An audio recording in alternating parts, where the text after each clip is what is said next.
What's up, my Madden Rebuild Warriors? My name is David, and today I'm going to talk about franchises. It's a league where we rebuilt 8 teams, one team from every division, and we simulated slowly every game for an entire season. So let's take a look at the stats. I don't think there's been anything like this in the Madden Rebuild niche, as you would say. Playoff wise, we could take a look at that because we're about to enter our playoffs. This video, I don't know when it's going to come out when the playoff games start or after they start, but I just want to talk about the numbers per se. We had the Cardinals, who we controlled, win the division, make the playoffs. The Bears win the division and made the playoffs. We controlled the Commanders, who made the playoffs. We controlled the Chargers, and they got the number 1 overall seed, and the Bengals we controlled, and they won their division. One of the teams that was in the playoffs for most of the season, the Tennessee Titans, they just got beat out by the Broncos and the Bills at the end of the season. So some pretty good results here as far as teams that made it. But really what I want to talk about is the stats, how the stats played out in the league.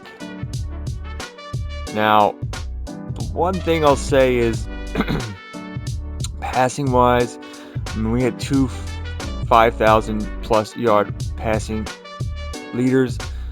Last year, this past season, the highest passing team was the Vikings, and they had 4,700 yards. So we had Mahomes and Herbert go way over that, and I think the highest passing totals was 36 touchdowns. So, I mean, we're not too far over. It's nothing too crazy. But, I mean, the Chiefs and the Chargers have the 2 best playbooks. And also, they have just ridiculous quarterbacks with a ton of abilities. And then you got Tua, who's got Waddle, So there's some Maddenness to it, Only one team hit 4,700 yards, and we had 3 guys go over 4,700 yards, not including the 2 guys that went over 5,000 yards. So playbooks and the way offenses work in Madden are a little bit more geared to the pass. If you look at where the team last year in the NFL, the bottom team in rushing had 1,500 yards rushing. That was the absolute worst. And we have teams that only rush for 900 yards, which was the Vikings. So that's where some of the balance comes, where some teams are rushing for much, much less. And, their overall pass numbers are up. So, but overall, all-wise, like comparing last year's numbers to this year's numbers, not that crazy. Really not that crazy. A little bit more pass, but balanced. And of course, we have a bunch of 1,500-yard running backs. Running backs don't get as hurt here, and they're not getting cycled out as much, just the way Madden is. But when you look at team numbers, the highest rushing team was like right on par with the highest rushing team in 2023. It's just the bottom line guys. Bottom line, like 10 teams, maybe more. They were probably under where the bottom 10 in rushing were this past season by 500, 600, 700 yards. So it makes a difference. It adds to the passing numbers, but it just is what it is. And really nothing crazy out of rushing touchdowns. We got 15. Travion Henderson pulled an Eckler, and Eckler went to Minnesota and did the same thing. And receiving wise, our highest wide receiver was Terrace Marshall with 123. The tight end, another tight end. So, Justin Jefferson and Terrace Marshall are the same person. Keep saying that. The numbers weren't anything crazy, but we simulated sim every game this season. 18 weeks, every game we simmed. And then we can take another look at these numbers here. The there wasn't any crazy records broken except for like Aaron Donald had like 8.5 sacks on a Monday Night Football game, but he didn't go over his. He wasn't the highest. Like he didn't have like 40 sacks for the season. Like he had a ridiculous game and kind of was like so the rest of the season. Yeah, you know. Now that doesn't make any sense because Patrick Mahomes has way over that. I don't know why these numbers are so different, but they are. That's weird. Because so you can see, like I said, the 1,500 yards was the lowest number of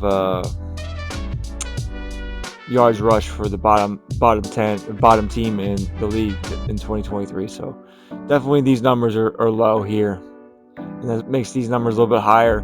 Like they kind of generally go into the middle, but the Giants sucked. So teams were rushing for more touchdowns too. We're under in rushing touchdowns per team than like I think the Lions led the league with like 27 rushing touchdowns. So, and then the Cowboys had the most passing touchdowns this past season, 2023, 36. So the Chargers and the Chiefs just have goated playbooks and they have goated quarterbacks. So but whatever. It's not that far off. It's not like crazy. We're not throwing for 6,000 yards with slow simming every game. Now, where it does get a little crazy is first downs. They're below 300 for the top team in first downs in 2023. So, whatever. It is what it is, man. But if you haven't checked it out, this is a 8-team rebuild. It's called Franchises. We control 8 teams, 1 per division, and we slow sim every game. And we're about to either hit the playoffs or in the playoffs right now. So check it out, like and subscribe. This is just kind of like a quick, cool little video to go over the numbers, and just kind of talk about this league. I've seen crazier numbers per team, I've seen crazy numbers in quick sim but like that was only one team. Like one team almost threw for like 5,500 yards, something like that. Like you can kind of get those kind of things from quick simming, but most of the time when you quick sim, the numbers are a little bit more in check. They're a little bit lower. I say sometimes they're too low, and I don't think slow simming was that far off from what a real NFL season produces. Interceptions are way up. I will say that interceptions are way up. We used Tips for Gamers. If you follow them, Tips for Gamers, I use their settings, their sliders, and the only thing I would say is interceptions are ridiculous. But some of that too is abilities, like Jair Alexander and Stephon Gilmore. Like you can't throw the ball anywhere near them; it's getting intercepted. So, they got eyes in the back of the head, and just you can't do anything about it. So that's that. Check it out, man. Tell me what you think. Are these yards, some of these numbers and everything ridiculous? I don't think they're that ridiculous, to be honest with you. And some of the things that make them look a little ridiculous is like running backs don't get subbed out as much, they don't get hurt as much, stuff like that. But what can you do? It's a video game, and we're trying to get it as close to being a simulation, sim style. But you can only do so much with what Madden and EA gives us. So, all right, quick video. Thanks for watching. Please check out the playoffs, and if you haven't seen any of the season, you can catch up with your favorite team, because like I said, every team has been slow simmed each game, and like we didn't control the Broncos, but the Broncos became one of my favorite teams to watch. It was a great storyline. They traded for Mac Jones before the trade deadline, and then Mac Jones and their playbook that they were in, which wasn't the Denver Broncos playbook, just carried them into the playoffs. And it was like a cool thing to slowly watch. Like our Bengals were 4 weeks the last 4 weeks of the season they were out of it, and then they won 4 in a row, and now they're in it. All kinds of drama and stuff. It's fun, man. So thank you for watching. Please subscribe, and we will see you for more playoff action.